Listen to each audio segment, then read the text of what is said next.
नमस्कार, between the lines with Niranjan में आपका स्वागत है। आज हम बात करेंगे ट्रंप टैरिफ की। ट्रंप का जो टैरिफ लगा है 25% टैरिफ और 25% जुर्माना, 50% की टोटल टैरिफ की जो बात हो रही है, उसके पीछे मूल वजह क्या है? अलग अलग तरह की अटकलें लगाई जा रही थी।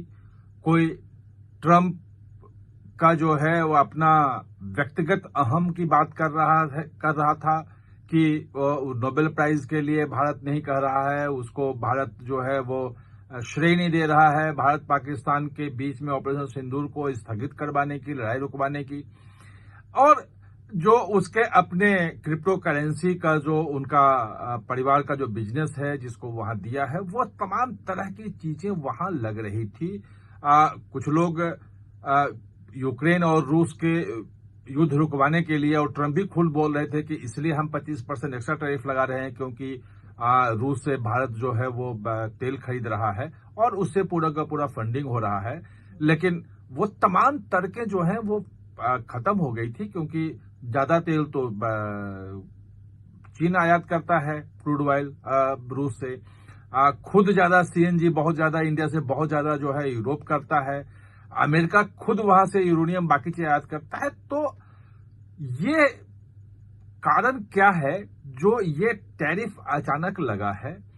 और मई के बाद जून, जुलाई और अगस्त है ये, इस बीच में पूरा का पूरा अमेरिकी प्रशासन, ट्रंप जो है, सब लोग जो हैं वो प्रो पाकिस्तान क्यों हो गए?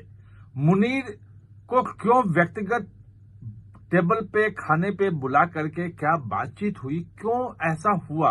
और जेडी वेंस जो वाइस प्रेसिडेंट हैं, जो भारत के हमेशा तरफदारी करते रहे हैं, भारत की यात्रा भी करते रहे हैं, और तुलसी गवाड़ जो प्रैक्टिशनर हिंदू हैं और जिनको भी प्रो इंडिया बनाया था, ये दोनों भी चुप हैं, बाकी लोग भी चुप हैं।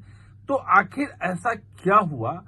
अब जो इंटेलिजेंस के लोग जो हैं वो बता रहे हैं, डिप्लोमैट्स जो अंदर में हैं, जो इस पूरे मामले से जुड़े हुए हैं, वहां से चीजें छन छन के सामने आ रही है।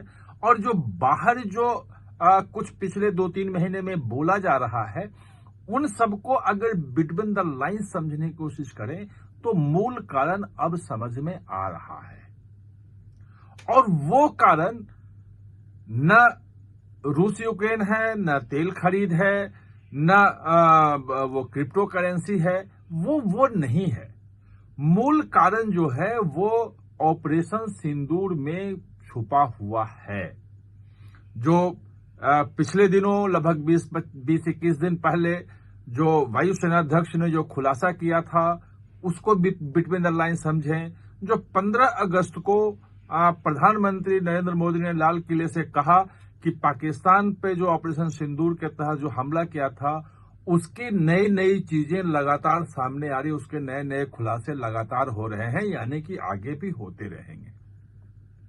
तो ऑपरेशन सिंदूर में ऐसा क्या हुआ कि अमेरिका अचानक पाकिस्तान के बिल्कुल सबसे बड़े हितैषी के रूप में, सबसे बड़े सुचिंतक के रूप में आ गया, और पाकिस्तान के कोई प्रधानमंत्री से नहीं, वहां पॉलिटिकल लीडरशिप से नहीं, सीधे सेना, सीधे जनरल मुनीर जो है वो आया, और जनरल मुनीर को जो फील्ड मार्शल बनाया गया, जबकि वो फील्ड मार्शल थे, तो उसके पीछे की रणनीति अब पूरी की पूरी सामने समझ में आ रही है। और जो भारतीय जो सिक्योरिटी से जुड़े हुए बड़े लोग हैं, वो इसको धीरे धीरे ऑफ द रिकॉर्ड जो है वो सामने लाना शुरू कर। तो दरअसल शुरुआत जो हुई, अगर आप देखेंगे कि 8 मई तक अमेरिका जो था वो न्यूट्रल था। भारत पाकिस्तान के बीच में जो कुछ भी झगड़ा हुआ था, 6-7 रात को जो 9 टेररिस्ट कैंप पे भारत ने ऑपरेशन सिंदूर करके उसको जो ध्वस्त किया, उसके बाद भी कहा कि भाई दोनों का मामला है। जो 22 अप्रैल को पहलगांव में जो टेररिस्ट अटैक हुआ, 26 लोगों को धर पूछ के मारा गया, जेडी वेंस उस वक्त भारत में ही थे। उस वक्त भी उन्होंने कहा था कि भाई भारत को, और पूरी अमेरिका ने भी ऑफिशियली कहा था कि अपने सुरक्षा का अधिकार है, रिटेलिएट करने का अधिकार है, और वो आतंकवादियों के साथ जो करना चाहे वो करे, यानी कि भारत के पक्ष में चीजें थी। जो टैरिफ लगाने की घोषणा हुई थी मार्च में किया था, तो मार्च में तुलसी गवाड़ भारत में थी और उन्होंने कहा कि भारत और अमेरिका के बीच संबंध बहुत गहरे हैं, बहुआयामी संबंध है और बातचीत से सब चीजें वो सुलझ जाएंगी। लेकिन उस ऑपरेशन सिंदूर के बाद 9 मई को ऐसा कुछ हो गया कि सब कुछ गड़बड़ हो गया। उसमें मतलब वो अगर आप समझेंगे तो आपको असली वजह समझ में आएगी और पाकिस्तान जो है कैसे अमेरिका के बिल्कुल एकदम शरण में चला गया और अमेरिका क्यों पाकिस्तान को बचाना चाह रहा है, भारत के खिलाफ क्यों हो गया, ये सब कुछ आपको समझ में आ जाएगा।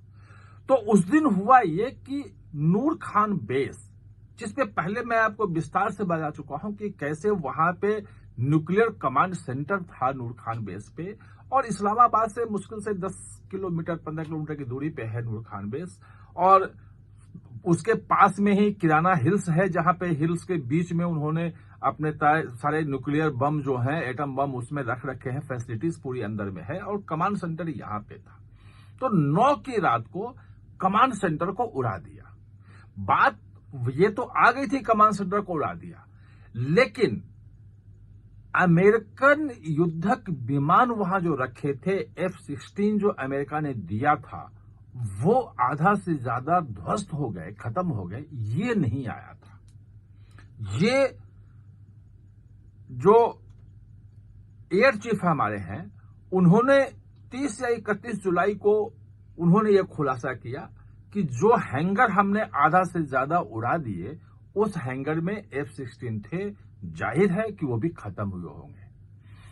जो इंडिपेंडेंट एनालिस्ट हैं इंटरनेशनल, वो ये बता रहे हैं कि जो किराना हिल्स है, उस किराना हिल्स के मुहाने पे जो वहां जो टनल बना हुआ है, जिससे वहां पे अंदर में जो न्यूक्लियर फैसिलिटी उनकी है, एटम बम रखे हैं, उसके मुहाने को ध्वस्त कर दिया भारत ने। और जो मिसाइल ब्रह्मोस गया वो इस ढंग से किया कि अंदर बंद हो गया और पूरा का पूरा न्यूक्लियर फैसिलिटी वो हिल्स के अंदर रह गई। ये इंडिपेंडेंट जो एनालिस्ट हैं, वार एनालिस्ट, उनका ये कहना है इंटरनेशनल। लेकिन उसके बाद ये भी आया कि न्यूक्लियर विकिरण को देखने वाले, मापने वाले जहाज जो है वो वाशिंगटन से चल के यहां पे इस्लामाबाद पहुंचा था, यानी कि न्यूक्लियर विकिरण तो नहीं हो गया, ये भी चेक कर रहा था। इसके बाद बोरोन लेकर के ग्रीस से जहाज आया जो न्यूक्लियर विकिरण को रोकने का काम करता है, ये भी इस्टेब्लिश हुआ। किसी ने इन चीजों को ऑफिशियली मना नहीं किया कि ऐसा नहीं हुआ है, स्वीकार नहीं किया ऑफिशियली, लेकिन ऑफिशियली इनकार भी नहीं किया। अमेरिका भी नहीं कह रहा है कि उसके F-16 विमान जो वहां थे वो सब सुरक्षित हैं, ये बिल्कुल नहीं कह रहा है। और भारत कह रहा है कि हमने जो मिसाइल मारा, जो हैंगर वहां पे ध्वस्त हुआ आधा ज्यादा, वहां पे F-16 थे। यानी कि F-16 रहते हुए पाकिस्तान बिल्कुल पंगु हो गया।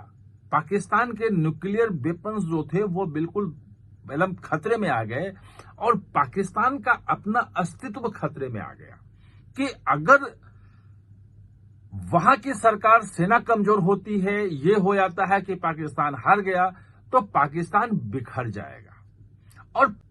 और पाकिस्तान के बिखरने का मतलब, और दूसरी बात इसमें एक और चीज जो सामने आई थी, जो मुझे बहुत सीनियर आदमी ने बताया कि जो नूर खान बेस जो उसका है, उस बेस का लंबे समय तक अमेरिकन यूज करते रहे अनऑफिशियली, यानी कि वहां एक हिस्से में अमेरिका के लोग भी रहते हैं, उनके जहाज आते हैं, उतरते हैं, जाते हैं, और तमाम जो ऑपरेशन चलता था वहां पे, वो नूर खान बेस भी था। 1-2 और बेस हैं जहां से ऑपरेशन अफगानिस्तान में भी वो करते थे। यानी कि नूर खान बेस जो है वो अमेरिका का बहुत ही मतलब प्रोमिनेंट वहां पे उसकी उपस्थिति रही है। आजकल अनऑफिशियली है, कभी अनऑफिशियली होता है, कभी ऑफिशियली होता है। तो अमेरिका को ये लगा कि ये हमारी फैसिलिटीज, हमारे जहाज पे भारत ने जानबूझकर के हमला किया है। जो 10-11 मई को जो था प्रेस कॉन्फ्रेंस है तीनों सेनाओं का, उसको अगर आप ध्यान देंगे तो ये पूछा गया था कि किराना हिल्स पे जो न्यूक्लियर फैसिलिटी है वहां पे हमला हुआ क्या, वहां पे अमेरिकन वो बाकी जहाज हैं वहां पे हुआ क्या। तो उनका सीधा कहना था कि अच्छा वहां ऐसा भी है क्या, न्यूक्लियर फैसिलिटी वहां है, हमें नहीं मालूम। वो बिगले इग्नोर कर दिया था। F-16 वाली बात जाके लगभग 2.5-3 महीने बाद जो एयर चीफ है इंडिया के, उन्होंने एक्सेप्ट किया। तो पूरा का पूरा अमेरिका इस बात को लेकर के हिल गया है कि आखिर हमारे एसेट को जो पाकिस्तान में था उस पे कैसे भारत ने हमला कर दिया। और वो बड़ी वजह बनी है जिसमें जो जनरल मुनीर को जो बिठाया गया वहां, जो खाना पीना खाए, जो डील हुई, और एक पाकिस्तान को भरोसा दिया गया कि वहां पे बहुत बड़ा मिनरल्स हैं, वहां तेल है। उन्होंने ट्रंप ने कहा कि वो तेल निकालेंगे, एक दिन भारत खरीदेगा। यानी कि जो बिखरता हुआ पाकिस्तान था वो कैसे बचे, वो कैसे सुरक्षित हो, कैसे एकजुट हो, उसकी व्यवस्था पूरा का पूरा एडमिनिस्ट्रेशन कर रहा है अमेरिका का। और वो इसलिए कर रहा है कि पिछले 40-50 साल से आप देखेंगे 79 में रूस का जो है सोवियत संघ उस वक्त था, अफगानिस्तान में इन्वेजन हुआ था, और उसके बाद से अमेरिका प्रॉक्सी लड़ाई जो है पाकिस्तान की धरती से लड़ रहा, तालिबान खड़ा हुआ, बाकी चीजें हुई, और अमेरिकी सेना, अमेरिका CIA सबकी प्रेजेंस वहां रही है। और पूरा जो एसेट है, वो पूरी जो उसकी चीजें थी, वो सब अचानक खत्म होने के कगार पे पहुंच गई। ये एक बड़ी वजह है जिसको लेकर के अमेरिका भारत से ज्यादा नाराज है कि भाई ये जो इसकी ताकत बन रही है, मिलिट्री ताकत बन रही है, सब कुछ बन रहा है, वो पूरे साउथ ईस्ट एशिया में हमारे लिए ज्यादा बड़ा खतरा हो सकता है। चीन तो खतरा है ही, भारत जो है एक बड़ी ताकत के रूप में उभर रहा है, और ये बड़ा खतरा बन रहा है। और जो ब्रह्मोस मिसाइल जो है, जो रूस के साथ जो किया है, समझौता करके जो डेवलप किया है भारत ने, वो एक मतलब ऐसा विपन साबित हो रहा है जो तमाम रडार्स और एयर डिफेंस सिस्टम सबको चकमा देकर के और बिल्कुल सटीक वार कर रहा है। ये मेन वजह जो निकल के आ रही है, जो भारत सरकार के जो टॉप एस्टेब्लिशमेंट है उनसे जो बात हो रही है, उससे ये बात निकल के आ रही है कि मुख्य वजह ये है। आप हमारे साथ चर्चा में जुड़े, इसके लिए बहुत बहुत धन्यवाद। और हाँ, चैनल को सब्सक्राइब करना ना भूलें, इसका बेल आइकन दबाएं ताकि नया वीडियो कोई भी आए तो उसका नोटिफिकेशन समय पे आपको मिल जाए।